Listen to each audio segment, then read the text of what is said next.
Chapter 81, Chapter 81, Adept. Chapter 81, Adept. Peach whacked her frying pan forward, sending a gust of wind towards Bowsette. She leapt away from it, but that left a great opening. With that in mind, Peach stuck her hand forward and a piece of earth crumbled up from the ground and a rock shot into Bowsette's stomach, knocking the wind out of her. She fell to the ground and clutched herself. "Holy crap," she said. "You beat me." "First time for everything," Peach said. "That's what you said the last 3 times. First time for my 4th victory over you," she corrected. Bowsette didn't seem too pleased by her comments. She was a bit of a sore loser, even in a practice sparring match. But she was also wearing one of the brightest smiles Peach had ever seen on her beautiful face. So it was a bit of a mix of frustration and happiness. "I love you so much," Bowsette said. "Have I ever told you that before?" "Practically every day. And the fact that we've trained you from start to adept in just a couple months is like... holy crap.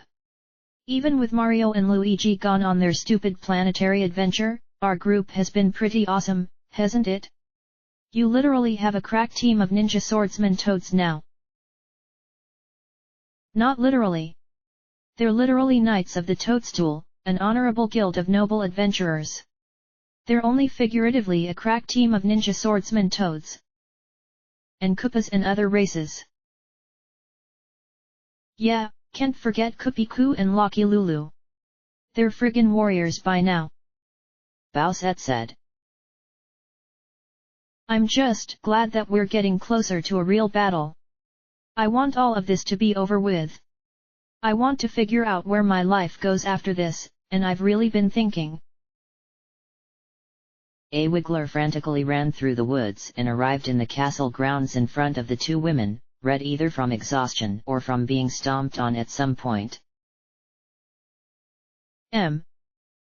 Message," it shouted. "Message for Lourdes Bowsette. You have a letter." "No. No time," it panted.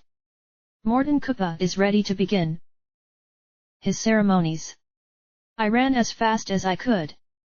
The Conqueror assigned me to give this message to you.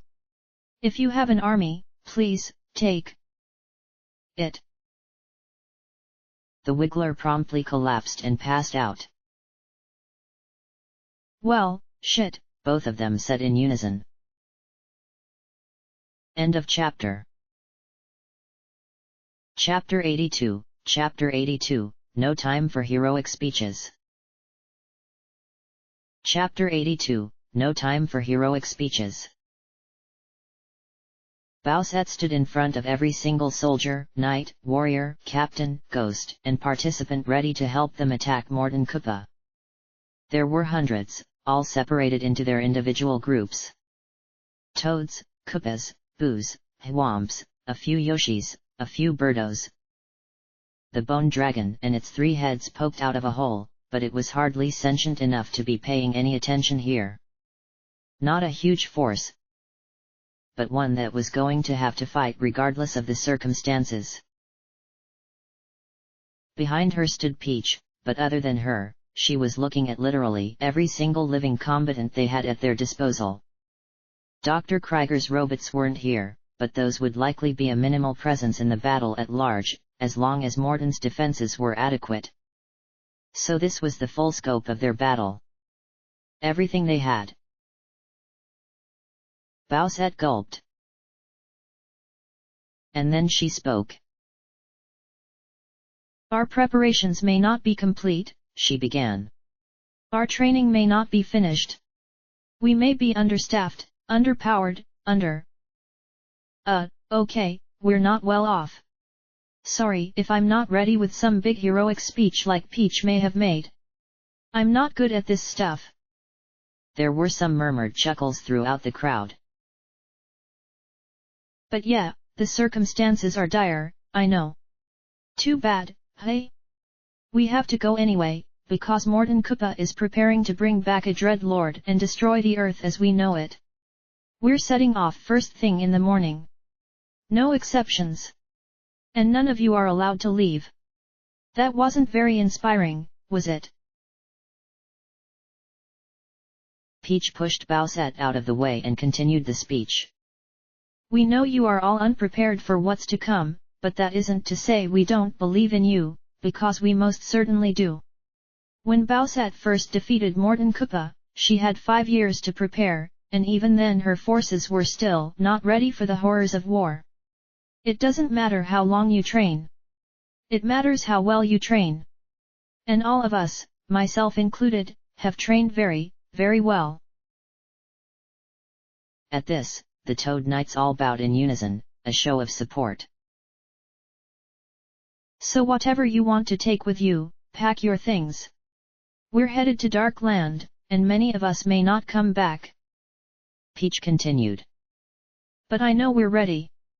This is what we have been preparing for all this time, and no matter how we feel, we should not trust our minds. Only our hearts, and the part of our hearts that have given us the determination, the drive to reach this point. Are you with me? The entire army went up in cheers. Bowsette felt something come over her. All that time ago, back when she was Bowser trying to plan an invasion of the Mushroom Kingdom, when she felt hapless and alone and betrayed by her own people for trying to deceive her. Those cheers were much louder, much more boisterous. But the cheers here filled a flame within her heart. Not the literal flame that was already in her heart at all times, but a figurative flame that would drive her to succeed in this. The world depended on it. So, time to pack their things. End of chapter. Chapter 83, Chapter 83, One Last Night. Chapter 83, One Last Night. Bowsette was viewing the royal treasury closely, viewing all the armor, all the weapons, all the power-ups she could take with her on this final journey. She had gone so long without a real weapon that she immediately picked up the first chomp shell mace she could find. This baby helped her defeat Smithy. Now, she was going to be fighting alongside a weird robotic version of Smithy and using the same weapon. Of course, she also had the axe at her disposal, but she would not be using that until the final assault. Not if she could help it, not if she couldn't help it. She took a few of the power stars and pocketed them, even if they had to abandon all hope and run away, at least those would give some bursts of invincibility. And then of course she used some magic and imbued her chomp shell with the magic from not one of the stars, but actually from one of the Z-Tars. See, in all this time, she had finally figured out what Z-Tars actually were. While stars were radiant, glowing sources of energy, almost like a magical battery of sorts, Z-Tars were like a battery being charged. They sucked in energy and put it into a stored state that was completely inaccessible. She didn't know enough about magic or science to confirm, but it appeared to her that the life cycle of a power star actually began here, with the Z-Tar. Z-Tars were the beginning, and once they absorbed enough energy, they were finished charging and turned into stars. Imbuing this kind of power into her chomp shell would prove very useful for one very obvious reason: it would allow her to literally sap the energy away from her opponents. But if her theory on how Z-Tars worked was right, then once she defeated enough enemies with air weapon, she would actually be able to turn the chomp shell into one massive power star that could defeat anyone around her. And that was the kind of power they needed if they really wanted to defeat the Koopa Troop. She continued looking over the power-ups she could take.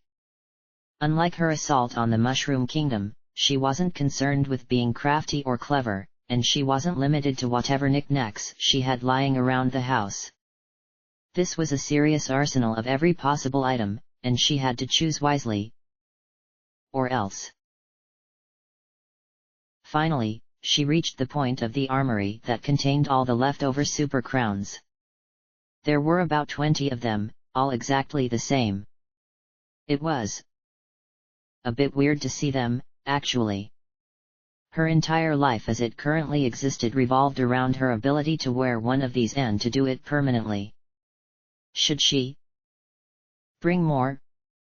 It seemed stupid that, were her power-up to be disabled mid-battle, she would simply put another one on and replace it.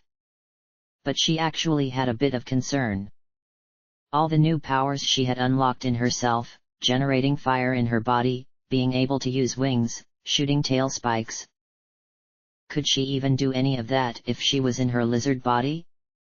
She hadn't even thought to try. Since the night she first made love with Peach, she hadn't removed the crown, not even for a moment. And she had no plans to do so.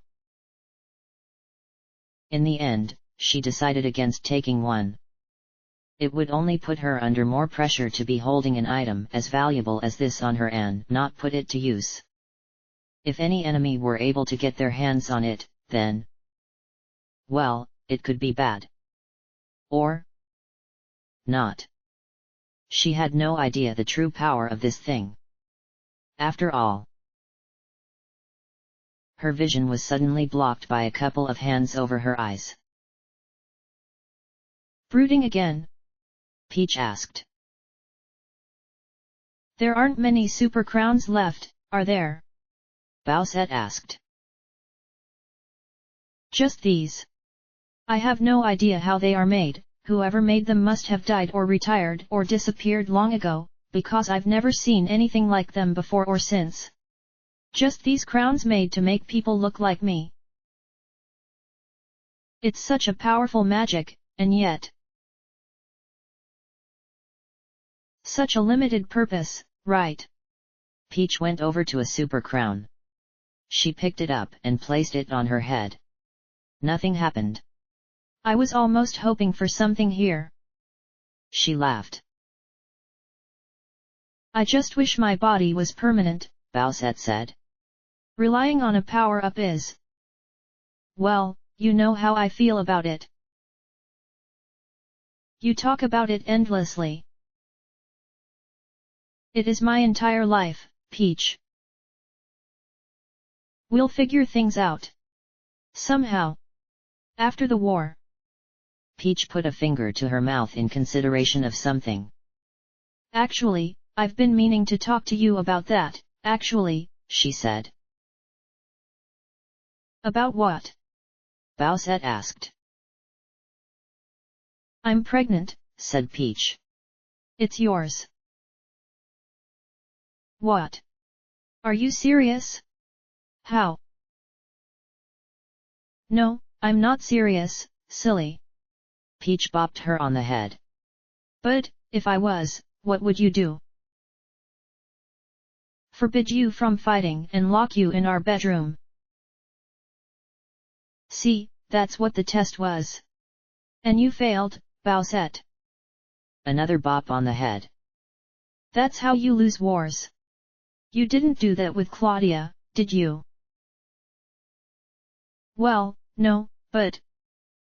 she was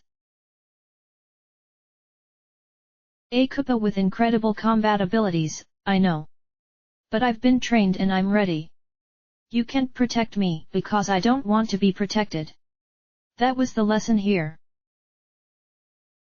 I'm not entirely sure what I learned here. Also, it was an excuse for me to ask you how many kids we should have, Peach added. Well, I already have 8. How about 2? 1 from each of us.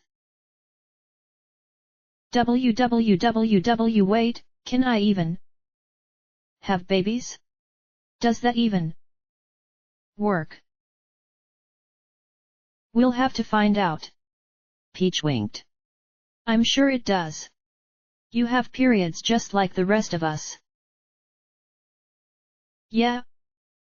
Well, I'm also not even sure if you and I could, you know, be compatible in that way. Genetics and all. Magic is the answer there, Peach said. Magic is always the answer. True. Well then, I agree with you. 2 kids each. Each. So then, we'll have a full set of 12. A dirty dozen. You like that? Yeah. Deal. Peach said.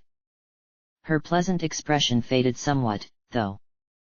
There is something else though that might impact this plan. After the war, I'm starting to think of how I'd like my life to go. And, I love you and I love that we're married, but I feel like... Yuck yuck yuck yuck. A being phased through the wall and stuck out a large tongue at the 2 of them. Was that King Boo in a super crown? Hey you 2 lovebirds. The armory ain't a place for making out, you know. The mystery floating woman said. And you are. Call me Bowsette, she said. When I'm wearing the super crown, that's what I'd like to be called. And this thing. She floated using the super crown's peach powers, hovering back and forth in a smooth line.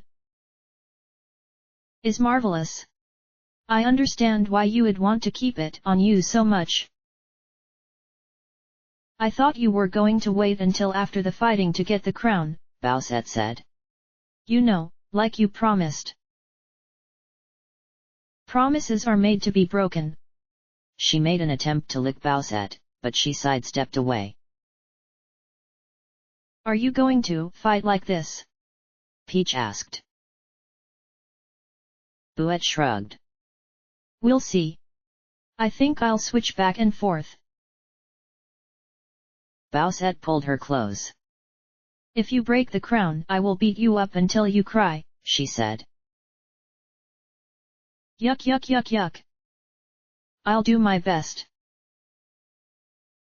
Bowsette floated away, phasing through a wall and disappearing again. That giant jerk, Bowsette said. Well, let's let King Bowsette do what she wants, Peach said. Who knows? It might help the battle. It wouldn't. Bowsette looked at Peach again. She realized that this could be the very last moment they spend together, if things went badly. The time they had spent together was not just special, not just magical, it was everything she had ever known in her life, all wrapped up in this one experience. Without hesitation, she seized her wife and kissed her on the lips. End of chapter. Chapter 84, Chapter 84, March to Dark Land. Chapter 84, The March to Dark Land. The Grand Unity Army was the official name that the 6 present great generals had decided on, and that Lordess Bowsette, Ultra Commander of Unified Forces, leader of 1,000 souls, had accepted. It was a group of countless species, groups from all over the planet Earth that had converged together with one singular set of goals in mind: protect the world from devastation, to unite all peoples within all nations, to pronounce the goods of truth and love, and to extend their reach to the stars above. And at this moment, they marched westward out of what was once the Mushroom Kingdom, through the wilderness and small states in the buffer before they entered Dark World itself. Swamp King's fortress floated above as they marched through. Simply floating on there would have been a more effective strategy, if they wanted to be destroyed all at once. In fact, this time, the fortress was nothing more than a decoy. With no airship armada to back them up, the fortress was all they had to protect them against an all-out aerial assault. And Swamp King, bright and bless his soul, was going to make a grand final stand in this endeavor, even if it cost him his life. It was his idea. A few tanks and other machine vehicles strolled alongside the main force, along with the robots that accompanied them. They were part of Dr. Krieger's reanimated Smithy gang bots, brought back to life through means unknown and compelled to fight with the Grand Unity Army as the front-line cannon fodder. Surely all of them would be destroyed, but they would serve the purpose of tiring their enemy out before the real warriors attacked. Dr. Krieger himself was outfitted with a mechanical body of his own design that stood 10 feet tall and had really large fists. His granddaughter, whose name Bowsette still never quite caught, was sitting and reading a lewd romance novel on a slow-moving hovering chair. That was going to be utterly useless in combat, that was for sure. Bowsette looked over to the other side of the main force marching, where King Boo and his legion of ghosts floated around, creepy smiles on all their faces. If that King Boo messed around in this fight, especially with the super crown, she was going to be furious. But he was a veteran of the First Revolution. He already knew how this went and she mostly trusted him to do the right thing. Who Bowsette knew almost nothing about was Flutter. She was a dojo master and led about 50 students, making up nearly 35 different species of all shapes and sizes. She seemed calm and collected, but was she really ready to wage a war? She certainly hoped so. And then there was Boom Boom, walking alongside Pom Pom and their many Koopa acolytes. She was glad he came back, and even more glad that he seemed to have patched things up with his girlfriend. Being able to count on your best bud was really heartening. It was one of the biggest confidence boosters out there. Of course, then there was Peach. Out of everyone here, she had worked the very hardest to be here. She didn't think she was ready to fight in a full-fledged war. She wasn't. But after all that time spent working and training and practicing, she was just as much a general as anyone else. And totally had really good ABS now, which was a huge plus for Bowsette. Peach's personal army, the Knights of the Toadstool, had also been training for these months and were ready for real combat for the first time. They were the most serious of the bunch, having never been tested in a real life and death situation while most everyone else had been in numerous battles. Each of the knight carried a sword, as well as a hammer suit to gain Hammer Bros powers if they desperately needed an out during the battles. It was their main surplus power-up in the armory was why. When they reached Dark Land, they would soon converge with the final remnant of their forces, led by the Koopalings and Bowsette's son Iggy. Information about that army's size and strength was completely unknown, but Bowsette trusted that they would be powerful and steadfast. They were being led by royals, after all. Bowsette herself was tense but braced for the oncoming battle. Her biological father was going to be utterly destroyed, and she wouldn't stop even if she were killed in the process. She would simply get up and keep going. It was that important that they stop Morton from resurrecting a Dread Lord. All she had on her were a few power stars, her weapon, and the power to summon the Bone Dragon if need be. She decided to take nothing else with her, to clear her mind for the battle ahead. Besides, her powers had already far exceeded any simple power-up. If fighting and liberating and conquering Dark Land had previously been the most important moment in Bowsette Toadstool's life, this had usurped it in position by now. Her entire life had been leading up to this point. And with the Grand Unity Army and her generals to help her, she was determined to see this through. End of chapter. Chapter 85, Chapter 85, Dark Land Battle, Krieger. Chapter 85, Dark Land Battle, Dr. Krieger. He had fought in the Crimean War that had engulfed the continent a long while back, and as a captain he commanded many soldiers and led them to their deaths. He also lost his eyesight that way. Then he became a scientist and gave himself his eyes back. That was Dr. Krieger's entire backstory. He was 100 years old, but this was essentially the only relevant bit of information about him. All he wanted to know from this battle was: were his robotic soldiers worth mass-producing? Let's see. As soon as they entered Dark Land, the Koopa troop attacked. Having a giant floating fortress over the army's head was probably not the best way to have a sneak attack, but that was not his matter. A fleet of airships flew overhead and began assaulting the fortress, providing no cover to the ground forces below. Then it was time for Dr. Krieger to take advantage of that. With a few presses of his remotes, his machines came to life and began attacking the Goombas and Koopas and Cheep Cheeps and all sorts of enemies that laid in their path. He was very glad he installed the laser beam option in the tanks, because they were mowing down entire rows of dry bones, incinerating them completely. There were a few large explosions from bombs that had been hit prematurely, and floating mines that the robots had stepped into. There were so many robots that it completely overwhelmed the opening army, forcing a retreat almost immediately. Amazing! Advance, advance! Krieger shouted. Penny, still sitting in the hovering chair beside him, watched the battle with some interest, but a little befuddlement. Why is there such a small army here? She asked. Seems like this is a trap or something. Oh, what do you know about traps? Krieger scoffed. I fought in the Battle of Moleville Hill. That was the biggest trap I've ever seen. And you know what happened? We won. I lost my eyes, but we won. Grandpa, focus on the battle.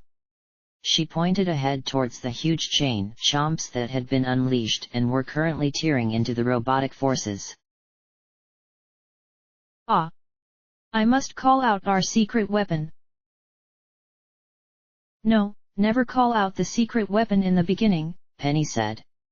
It is unbecoming of a good scientist to waste her talents early. Ah!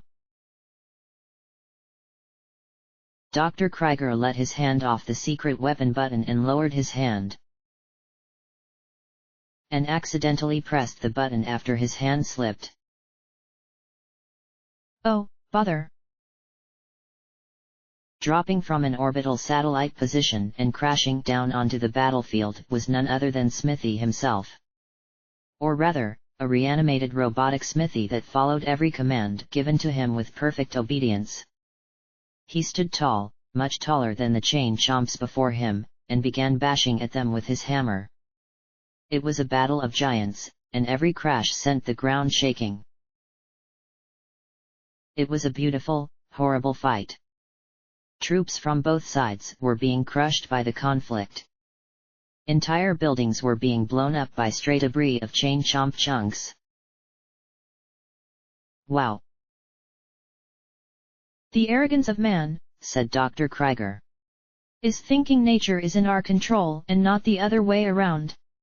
Let them fight. They continued fighting, all the way up until the Hwamp fortress exploded overhead. End of chapter.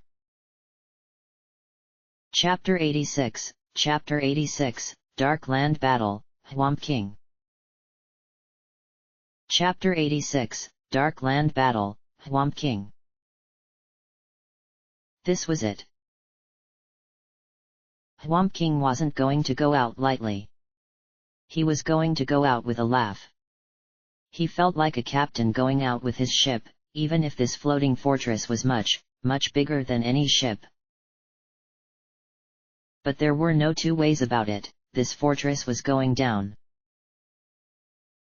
It pushed forward, as far forward as possible so it wouldn't end up crushing the Grand Unity Army forces. If anything, the goal should be to blow something up in a very spectacular fashion. Oh boy, this was going to be a fun way to go out. Hwamp King. Status report. One of the Hwamp technicians shouted over the radio. Levitation gem core is damaged. We will lose full gravity alteration power within the next 30 minutes, less if there's another direct hit. Abandon ship, Swamp King said. If you can board an airship and commandeer it, go for it. If not, you're needed on the battlefield. You've all done good work today. But sir, that's an order. Swamp King took a swig of penguin proof. That was the good stuff. Bar har har. I love a good fight. He watched the battle below him as he tried to steer the fortress as fast as possible away from the main conflict. Up ahead there was a large castle, Chaos Castle if he recalled correctly. If he could push the fortress that far, that was where he was going to aim it for. Down there the robots were starting to thin out. That mad scientist had a brilliant plan, using android soldiers to buffer out the enemy's front lines, but it wasn't lasting as long as the man had predicted. 3 days. Bah! Swamps couldn't go 3 days at the front lines, and they were literally stone walls.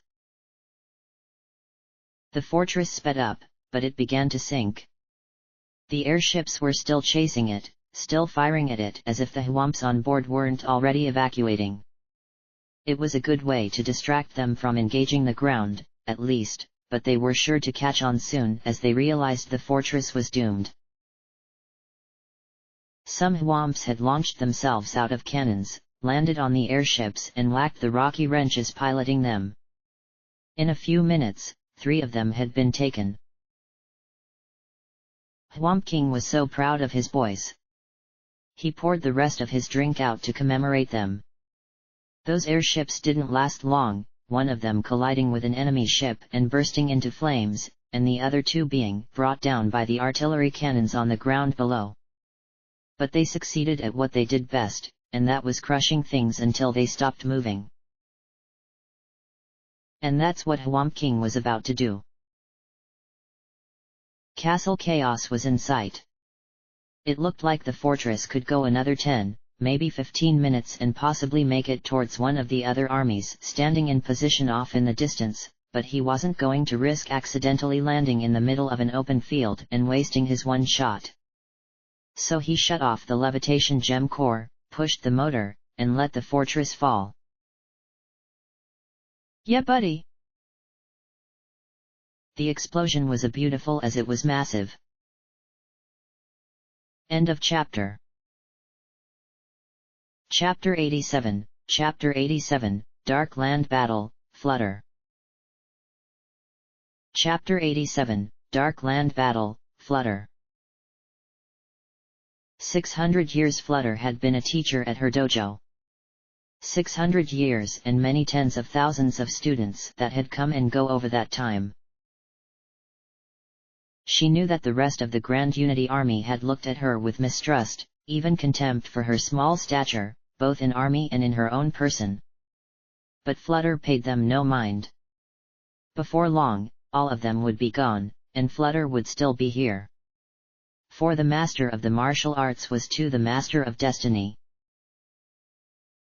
She kicked a Goomba so hard it flew into the sky and landed onto another Goomba half a mile away, knocking them both out. It was simple technique, really.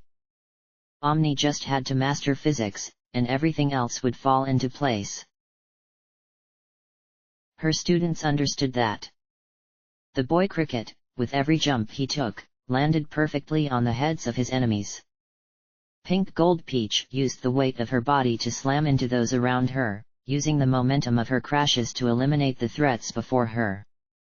The Duplighost Lee copied those around him and used their force against them, multiplying what was sent to him back tenfold.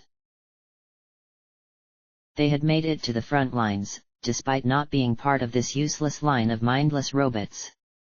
Flutter's students were elite. They were collected, and they knew how to bring balance to the world.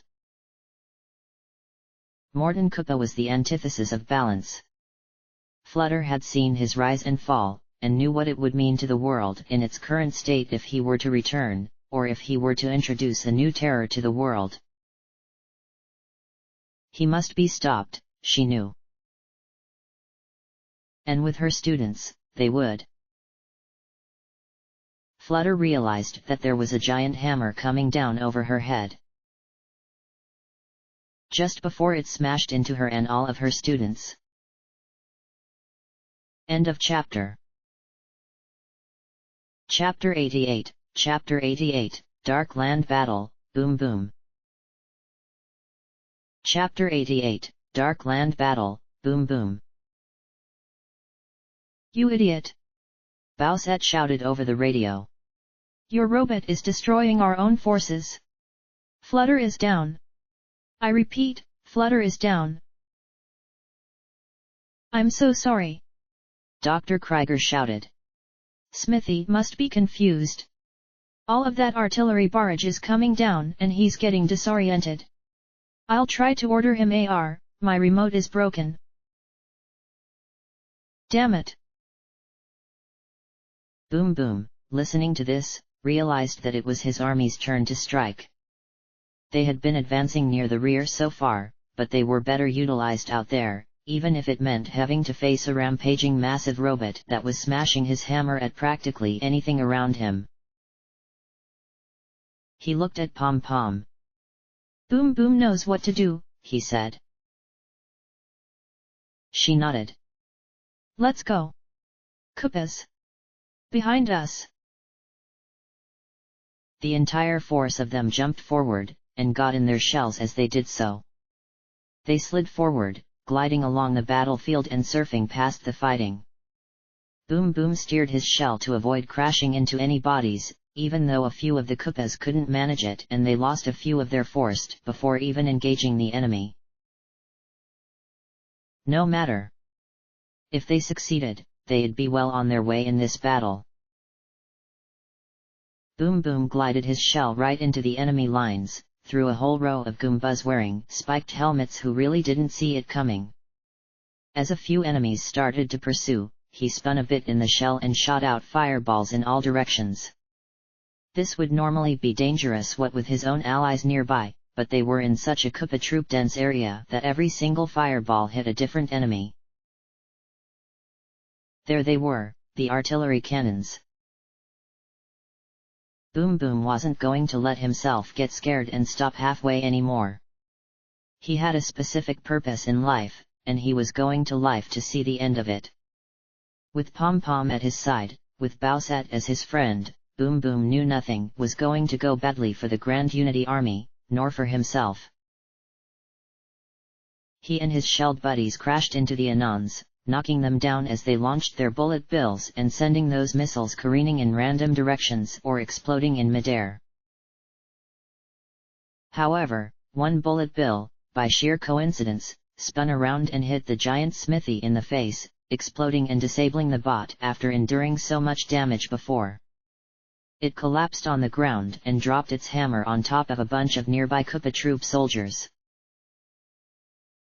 It was an unfortunate loss, but Boom Boom realized that they had routed this entire enemy force. The only stragglers left were giving up. They had finally defeated the first enemy army. He had. And now they could keep going. End of chapter. Chapter 89, Chapter 89, Dark Land Battle, Iggy. Chapter 89, Dark Land Battle, Iggy. The Conqueror's forces had been decimated. They had held out as long as they could, but nearly every single soldier of theirs had been destroyed. They were confined to a single fort, one that had only held together this long because the Koopa troop army had suddenly broken off. Lemmy laid on the floor, injured badly from the fight and barely conscious. Ludwig stood over him and tried to make him feel comfortable. For if they didn't have a medic. Wait. The Conqueror looked through his binoculars out the window and saw some sort of army advancing. It did not fly the Morton Koopa insignia on its flag. In fact, it had no flag at all. As they got closer, he realized he distinctly recognized a few faces there. That was Bowsette. The Lordess herself had returned. Oh, what a day! What a day! Soon, the armies had merged, the Grand Unity Army as it was called, and the Conqueror's dwindling soldiers, numbering only 35. Counting his brothers. Bowsette took one look at him and ran up to him, crouching down and hugging him around the neck. This was a great relief, but it was awfully familiar of her. She then saw her brothers, each of them wounded in various areas, and most especially Lemmy, and embraced each of them as well. A medic quickly came and took Lemmy with them, but the rest were left to deal with their wounds on their own. Lordess Bowsette, sir, the Conqueror said. We are so glad you are here. Morden. My boys. I'm so sorry it took so long. I'm so sorry. She burst into tears and held her hands against her face. Her boys. Then, when another female approached and put her hand on Bowsette's shoulder, it hit the Conqueror like a bomb to the face. That woman there was Princess Peach, dressed up in pink battle armor and her hair cut short. And Bowsette. Her horns, her tail, her demeanor. It all made sense now. Wendy. Is that you? He asked. Are you Bowsette? Why are you working with Peach? WH. What? Bowsette asked. Wait Koopalings, I need to explain to you something very important. This is a bad time, because we need to keep advancing as fast as possible. Bowser Jr. spoke up. Are you my mama? Are you Papa's wife? She shed a few tears and smiled. Your father Bowser never left you. In fact, he's here. Bowser is me. This is my body now. The way I want to present myself. And I know you may not be able to process this right now, but I want really much to be there for you as a moth, as a parent. Because I love you. She broke down in tears. It suddenly made perfect sense. Bowser hadn't died. Bowser had become Bowsette. She was so protective, so demanding because that was her job as a mother. Wow! Each of the Koopalings here, Morton Jr., Bowser Jr., Ludwig, and the Conqueror approached her and hugged her in a circle. We love you, Mama, Bowser Jr. said. I love you too. Peach kneeled down and added to the hug, trying to comfort her. And your wife loves you too. The Koopalings stopped in shock. Wait, what? End of chapter. Chapter 90, Chapter 90, Dark Land Battle, Bowsette. Chapter 90, Dark Land Battle, Bowsette. That was a bit of extra explaining to do, and she still had several more Koopalings to speak to about titanium, but Bowsette was glad she was able to get that out of the way, even if it was during the highly inappropriate location of the middle of a war zone. The Grand Unity Army was able to go a while without any significant fighting thanks to Hwamp King's gallant sacrifice and Dr. Krieger's temporarily very successful rout of the initial forces, but they had finally engaged another army just a short way before the castle. It was almost entirely made up of Hammer Bros, which means they were starting to get serious about this. Bowsette didn't want to waste any troops here, though, so she decided to jump in on her own here. Now it was her time to strike. She flew in front of her army and landed right in the middle of the enemy force. This was Fur not rebelling the moment some asshole skeleton started ordering you around. She raised her left hand into the air, and began circulating flames all around the area above her. Soon, a large sphere of fire formed, flickering in the heat of the sun. Once it was large enough, and the hammer bros around her were scared enough, she slammed her fist to her side, letting the gigantic fireball crash down right on top of her, and utterly destroy the enemies around her. The only ones remaining now were some dark fire bros whose bodies also allowed them to stand the heat of the blast. To that, Bowsette summoned her chomp shell and went to work with a scowl and a laugh. Ka ka ka ka ka ka. Ka ka ka ka ka. She swung her weapon around in a speedy spin, the head of the chomp colliding with the fiery hammer bros, and knocking them away, sometimes miles away. Their main weapons were fireballs, and clearly, obviously, that was not going to work on her. With each bash, the Zetar-infused weapon absorbed more and more strength. It was working. She couldn't tell how much it was working, but the weapon was exhibiting some sort of otherworldly dark glow, acting like an abyss and a shining star at once. The rest of the enemies fled or surrendered within seconds. Bowsette's determination in this moment was not a guise to cover up her depression. It wasn't a misguided attempt to correct her mistakes or make herself feel better. Nope. She fought because she just plain liked to fight. End of chapter.